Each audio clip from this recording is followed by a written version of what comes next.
Welcome to glam gossip. आज हम बात करने वाले हैं एक साउथ इंडियन सुपरस्टार की जो जब भी हिंदी फिल्मों में काम करती है तो वो बड़े एक्टर्स के साथ ही देखी जाती है, चाहे फिल्म हिट हो या फिर फ्लॉप हो। वो खूबसूरत है और बहुत बोल्ड भी है। खास करके एक बोल्ड सीन था जिसमें वो अपनी कोट उतार देती है एक गाने में।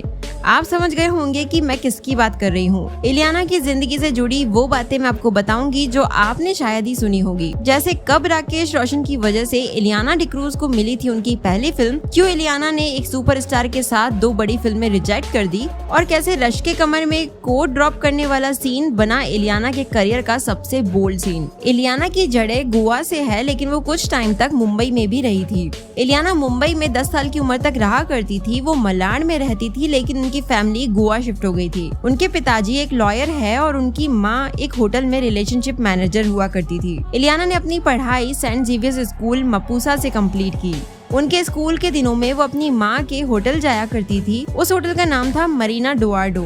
उसी होटल के एक मैनेजर एडविन ने उन्हें मॉडलिंग करने की सलाह दी थी। इलियाना ने लेकिन उनकी एडवाइस कभी सीरियसली नहीं ली, लेकिन एडविन ने इलियाना में एक मॉडल देखी थी। इसी वजह से जब मार्क रॉबिन्सन उनके होटल में रुके तो एडविन ने न सिर्फ उन्हें इलियाना से मिलवाया बल्कि उन्हें मॉडलिंग के लिए कुछ टिप्स भी दिए। और फिर मार्क ने इलियाना के फेस और बॉडी को देखकर ये कहा था कि मॉडलिंग तुम्हारे लिए सही प्रोफेशन है, बस एक पोर्टफोलियो शूट करवाओ। इलियाना ने फिर मार्क रॉबिन्सन की रिक्वेस्ट पर पोर्टफोलियो शूट करवाया, लेकिन पोर्टफोलियो इतना खराब था कि मार्क ने उन्हें कहा कि तुम इस पोर्टफोलियो से ज्यादा खूबसूरत लगती हो, इस पोर्टफोलियो को किसी को दिखा मत देना। लेकिन जब इलियाना ने अपना पहला पोर्टफोलियो शूट करवाया था तब वो लोकल ब्रांड्स और स्पास के लिए मॉडलिंग करने लगी और यहीं से उनको मॉडलिंग में इंटरेस्ट भी आने लगा। बस वो फोटोज खिंचवाती थी और उसके लिए उन्हें अच्छे खासे पैसे भी मिल रहे थे। उस टाइम इलियाना केवल 12th स्टैंडर्ड में थी और तभी से उन्होंने काम करना शुरू कर दिया था। अब अगर मॉडलिंग को आगे बढ़ाना है तो मुंबई तो जाना ही पड़ेगा। यही वजह थी कि इलियाना मुंबई आई और डिस्टेंस लर्निंग कोर्स के लिए अप्लाई किया। इसके अलावा उन्होंने अपनी मॉडलिंग असाइनमेंट्स के लिए एक नया पोर्टफोलियो शूट भी करवाया और इस पोर्टफोलियो के आधार पर इलियाना को बहुत सारे ब्रांड्स के एडवर्टीजमेंट्स मिलते चले गए, जिसमें से इलेक्ट्रोलक्स, इमामी और फेयर एंड लवली शामिल है।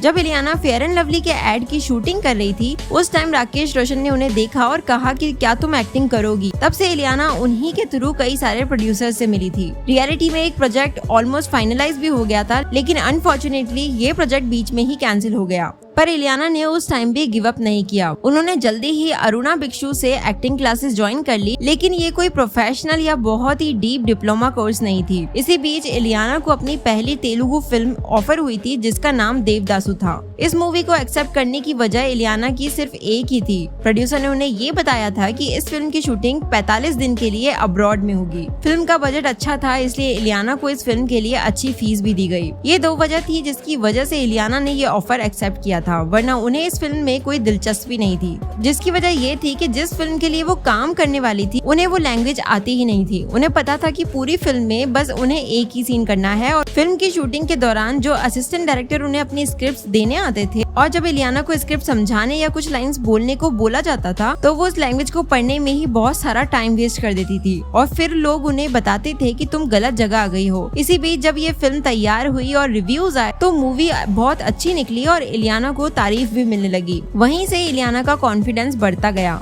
माना जाता है कि अगर आपको एक फिल्म में तारीफ मिलती है तो आपके पास 4 प्रोड्यूसर्स आते हैं।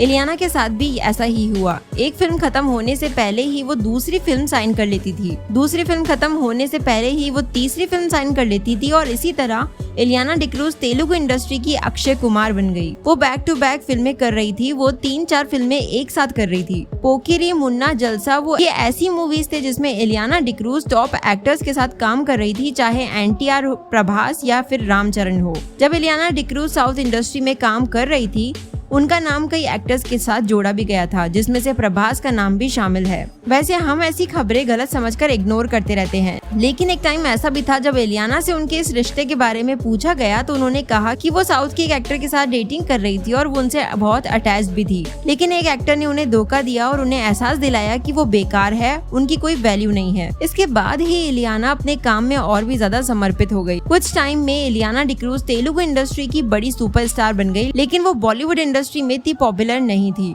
लेकिन वो कॉन्स्टेंटली ट्राई कर रही थी इस इंडस्ट्री में अच्छे काम करने की। वो अपने प्रोजेक्ट्स को बहुत सोच समझकर हाँ बोलती है और वो जल्दी ही हर्षद मेहता की स्कैम स्टोरी और अभिषेक बच्चन के साथ द बिग बुल में दिखाई देंगी। इस मूवी को अजय देवगन प्रोड्यूस कर रहे हैं। इसके अलावा वो रणदीप हुडा के साथ अनफेयर एंड लवली में भी दिखाई देंगी। इलियाना डिक्रूज अपने काम में माहिर है। वो अपने काम के साथ कभी धोखा नहीं करती, लेकिन इस इंडस्ट्री ने उनके साथ कई बार धोखा किया है। इलियाना कहती है कि कई बार उनका नर्वस ब्रेकडाउन हुआ है, कई बार उनका कॉन्फिडेंस चला गया था जब उन्हें एंड मोमेंट में बहुत सारे प्रोजेक्ट से निकाल दिया गया था, क्योंकि वो किसी प्रोड्यूसर या बड़े एक्टर की गर्लफ्रेंड नहीं थी। ऐसी खबरें कई बार आई है कि इस इंडस्ट्री में आप किसी के साथ डेटिंग कर रहे हो या आपका किसी के साथ रिश्ता है तभी आपको कई प्रोजेक्ट्स मिलते हैं। इसलिए हम लोग अक्सर देखते हैं कि कई टॉप एक्टर्स एक दूसरे के साथ डेट करते हैं ताकि अगर गर्लफ्रेंड को प्रोजेक्ट मिलता है तो वो अपने बॉयफ्रेंड का नाम रिकमेंड कर सके, और अगर बॉयफ्रेंड को प्रोजेक्ट मिलता है तो वो अपनी गर्लफ्रेंड का नाम सजेस्ट कर सके। रियलिटी में कभी कभी ये स्टार प्रोड्यूसर्स को कम फीस भी ऑफर करते हैं और इसी वजह से काफी सारे टैलेंटेड एक्टर्स का टैलेंट पीछे ही रह जाता है। और यही हुआ इलियाना डिक्रूज के साथ। जब आप एक बहुत अच्छे एक्टर हो और आपको फिल्म से निकाल दिया जाता है सिर्फ इसलिए कि आप हीरो की गर्लफ्रेंड नहीं हो, तो ये सचमुच दिल तोड़ देने वाली बात होती है। और यही हुआ था इलियाना डिक्रूज के साथ। प्रोफेशनल प्रॉब्लम्स तो जिंदगी में चल ही रही थी और उसी समय अगर पर्सनल प्रॉब्लम्स भी स्टार्ट हो जाए तो लाइफ डेफिनेटली डिप्रेशन की तरफ ही बढ़ती है। और ऐसा ही कुछ इलियाना के केस में भी हुआ। 2014 में इलियाना डिक्रूज का ऑस्ट्रेलियन फोटोग्राफर एंड्रयू न्यूबॉर्न के साथ रिश्ता हुआ करता था। रूमर्स ये भी थे कि इलियाना ने एंड्रयू के साथ सीक्रेटली शादी भी कर ली थी। एक इंस्टाग्राम पोस्ट में इलियाना ने अपनी फोटो में कैप्शन लिखा था, पिक्चर विद माय हबी। तब लोगों को पता चला था कि इलियाना ने सीक्रेटली शादी भी कर ली है। एक टाइम ऐसा भी था जब इलियाना थोड़ी मोटी हो गई थी और लोग पूछते थे कि क्या ये प्रेग्नेंट हो चुकी है, लेकिन तभी इलियाना ने ये रिवील किया कि उनके लॉन्ग टाइम रिलेशनशिप एंड्रयू के साथ अब खत्म हो गई है। एंड्रयू पहले से ही शादीशुदा थे और उनकी पहली पत्नी से उनके 3 बच्चे भी थे। इलियाना चाहती थी कि ये रिश्ता आगे चले, लेकिन उनके बीच में दूरियां आ गई और वो दोनों अलग हो गए। अलग होने के बाद इलियाना डिप्रेशन में भी चली गई थी। उन्हें थेरेपिस्ट की मदद भी लेनी पड़ी थी इस डिप्रेशन से बाहर आने के लिए। उसके बाद वो अपना ख्याल रखने लगी। इलियाना डिक्रूज बॉलीवुड की उन एक्ट्रेसेस में से आती है जो अपनी पर्सनल लाइफ प्रोफेशनल लाइफ से अलग रखती है। फिल्मी पार्टीज में वो कभी शामिल नहीं होती और कंट्रोवर्सीज में तो बिल्कुल भी नहीं पड़ती। यहाँ तक कि उनका आज तक कोई भी कंट्रोवर्शियल स्टेटमेंट न्यूज में नहीं आया है। वो इतनी अच्छी एक्ट्रेस है कि वो सिर्फ अच्छे काम और अच्छे रोल्स ही करना चाहती है। वो साउथ फिल्म इंडस्ट्री में बहुत सारे अवार्ड भी जीत चुकी है। वहाँ वो हाईएस्ट पेड एक्ट्रेस हुआ करती थी और टॉप एक्टर्स के साथ काम कर रही थी। रियलिटी में इलियाना डिक्रूज की फिल्म साउथ में बहुत पॉपुलर हुआ करती थी, पर उन्हें बॉलीवुड इंडस्ट्री में इतनी पॉपुलैरिटी नहीं मिल पाई।